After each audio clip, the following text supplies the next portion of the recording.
আজকে বানাবো ডালের বড়া। এটা মিক্সড ডালের বড়া আছে। তো আপনারা অবশ্যই রেসিপিটা ট্রাই করুন বাড়িতে, আর কমেন্ট করে আমাকে জানাবেন যে কেমন লাগলো রেসিপিটা। ভালো লাগলে লাইক কমেন্ট শেয়ার করে দেবেন আমার চ্যানেলটিকে। তো দেখা যাক কীভাবে আমি বড়াটিকে বানাই।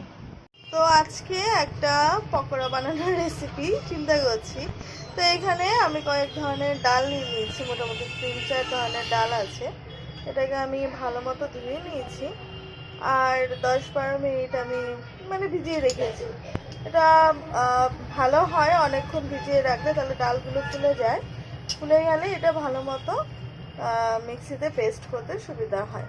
তো আমি এখন এই ডালগুলো মিক্সিতে পেস্ট করে নেব, তারপরে আর কি আমি এটা পকোড়া করব। তো ডালগুলো আমি নিয়ে নিই, তারপরে দেখাচ্ছি। ডালগুলো আমি মিক্সিতে নিয়ে নিয়েছি। এরপর আমি এটাতে সামান্য একটু জল দেব, যাতে ডালটা একটু ভালো মতো পেস্ট হয়ে যায়। আর এটাকে পুরো পেস্ট করার দরকার নেই, একটু হালকা হালকা পেস্ট হলেই হবে, একটু দানা দানা মতো থাকলেই ভালো লাগবে খেতে। আর এখানে আছে মুসুরির ডাল, মুগ ডাল, বিউলির ডাল, আর হচ্ছে এই ছোলার ডাল। তো এগুলোকে এবার আমি পেস্ট করে নিয়ে দেখাচ্ছি। তো ডালগুলো পেস্ট করে নিয়েছি, যে আমি বলেছিলাম পুরো ডালটা আমি একদম মিহি করে পেস্ট করবো না, একটু দানা দানা থাকবে, ঠিক সেরকমভাবে। আর এই সাইডে দেখুন দেখাও যাচ্ছে, এরকমভাবে একটু পেস্ট করে নিতে হবে। এরপর এখানে আমি পেঁয়াজ আর কাঁচা লঙ্কা কেটে নিয়েছি, আর এখানে নিয়ে নিয়েছি একটু আদা রসুনের পেস্ট। তো আমি পরিমাণ মতো আদা রসুনের পেস্ট দিয়ে দেবো, আমি একটু কম দেবো, যেহেতু অন্য কোনো মশলা আমি ইউজ করব না, সেই জন্য আমি আদা রসুনের পেস্টটা নিয়ে নিচ্ছি। আর লাগবে আমার হলুদ গুঁড়ো কালারের জন্য, আর নিয়ে নেব স্বাদ মতো লবণ, যে যেমন স্বাদ পছন্দ কম বেশি। আর চালের গুঁড়ো, এবার ডালটাকে আমি ঢেলে নেব।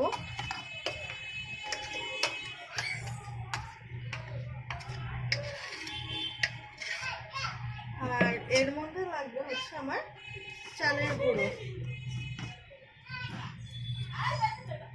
এর জাস্ট বাইন্ডিং হওয়ার জন্য যতটা দরকার ততটাই নেব আমি।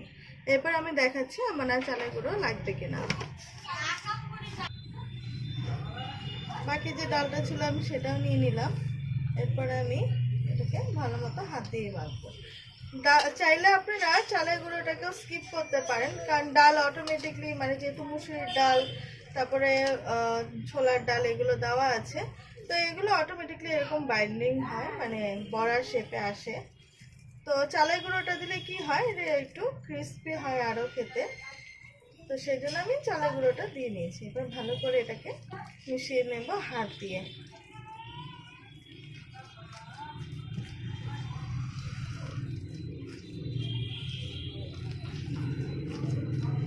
এবার এটাকে আমি 2-3 মিনিট এইভাবেই রেখে দেবো। আপনারা চাইলে এটাতে মশলা ইউজ করতে পারেন, জিরার গুঁড়ো, গরম মশলার গুঁড়ো, ধনে গুঁড়ো, যেটাই হোক আপনারা ইউজ করতে পারেন। তো আমি এগুলো দিচ্ছি না, আমি একটা ভাবেই বানাবো, সবার যে যাই টেস্ট অনুযায়ী। হ্যাঁ।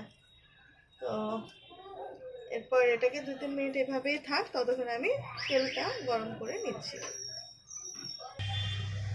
তো তেল গরম হয়ে গেছে, আর এবার আমি এরকমভাবে বড়াগুলোকে একটা একটা করে ছাড়বো।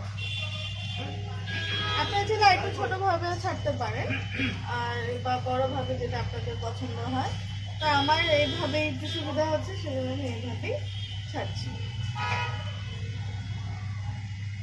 বড়াগুলো ছেড়ে নেই, তারপরে দেখাবো। না তো একটা সাইড আমার হয়ে গেছে বড়ার, আমি এবার উল্টে দিয়ে আরেকটা সাইড ভেজে নেব। এরকম ভাবে উল্টে পাল্টে আমি সবগুলো বড়া ভেজে নেব।